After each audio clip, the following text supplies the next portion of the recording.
Now, I'm never the one to profess to be a tips and trickster. Subscribe to me for tips and tricks. I will help you to be a better player, and you will be the best you possibly can be in Black Ops 3 because I'm such a beast. Not. Do people even say it anymore? Not? No, I'm probably not. Showing my age a little bit there. But yeah, I never profess to be one to say, do everything I do and you will be fine. But I do find that if I come across something that's, obvious, I'm not talking about splitting the atom here or reinventing the wheel.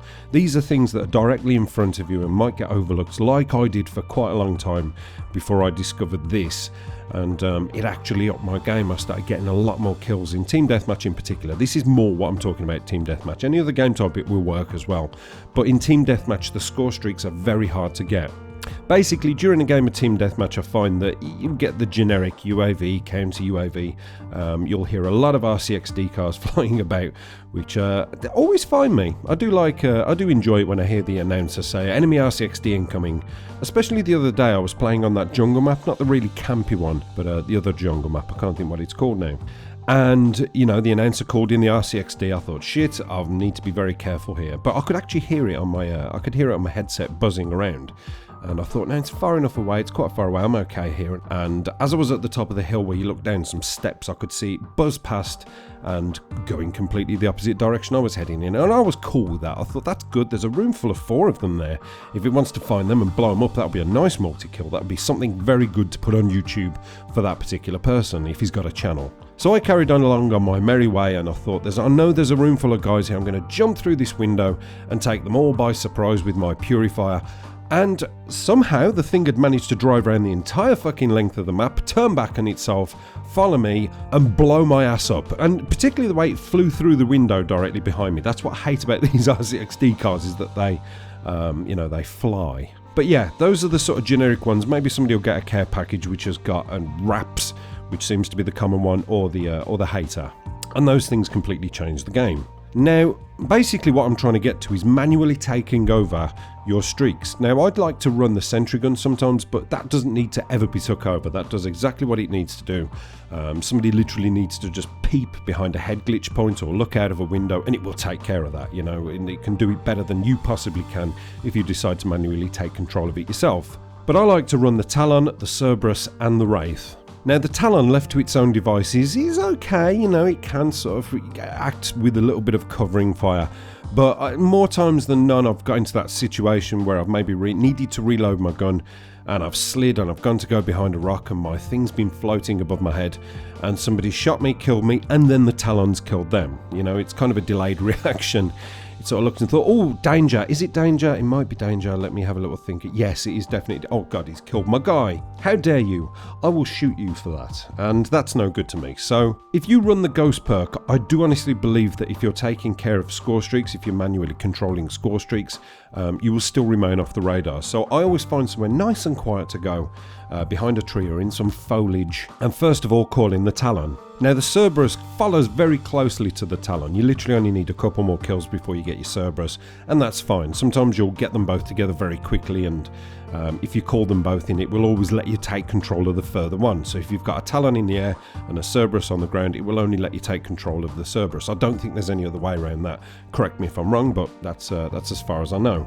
But the Talon, when you take manual control of it, is quite good. I've gone into games and I've got about 15 kills with a Talon, which it will never do when you leave it to its own devices. But I'm going to talk more about the Cerberus here, because the Cerberus I think it had quite a massive buff, because it was apparently, air quotes, unreliable. And the fact of the matter is, it still is. The Cerberus is fucking useless. It's the worst bit of AI that I've ever known. In fact, I've even had a GI unit in Team Deathmatch, and I was so pleased that I got this streak, and it went around and got itself killed. I don't even know what it was doing. I think it was just doing laps, trying to lose some weight. And come back to me and tell me all about it. I did 2 laps. Did you kill anybody? No, but I did 2 laps, and I'm happy with that. Why can't you just be happy with the laps that I do? But the Cerberus, take manual control over it, and it will literally rack up so many kills. I mean, I'm going to show you, obviously, in this gameplay, and I'll show you another clip as well, where the kills are just ridiculous you can get with it. You can get like 20 kills quite easily. Now, it doesn't do that when you leave it to its own devices, and I'll tell you something now, and you can correct me if I'm wrong. In fact, I would like you, if you can get this, to come away and, come back and say, yeah, you're absolutely right.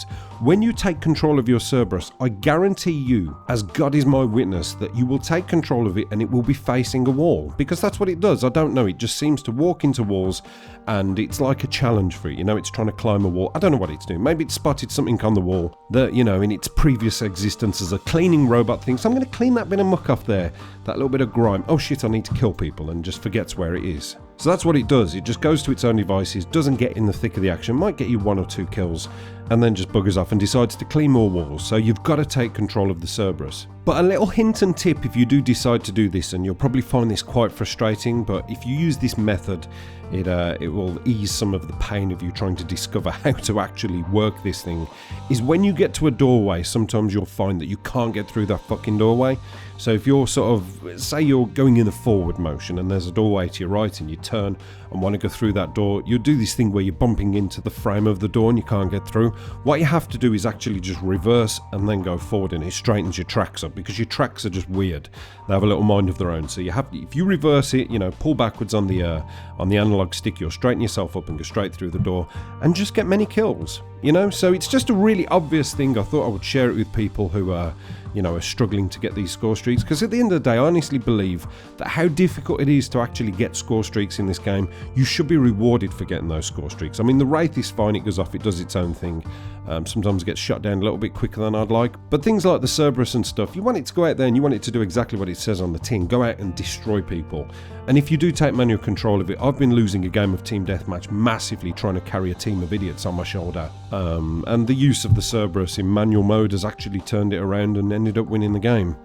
So yeah, just a little bit of information. I'm not telling you how to tell your grandmother to suck eggs, but it's just something that took me quite a while to try it out. It was almost by accident that I did do it, because I tried picking a weapon up off the floor and ended up taking control of the Cerberus, and I'm glad I did that. So try it out and let me know if you did, or if you already do, then good for you.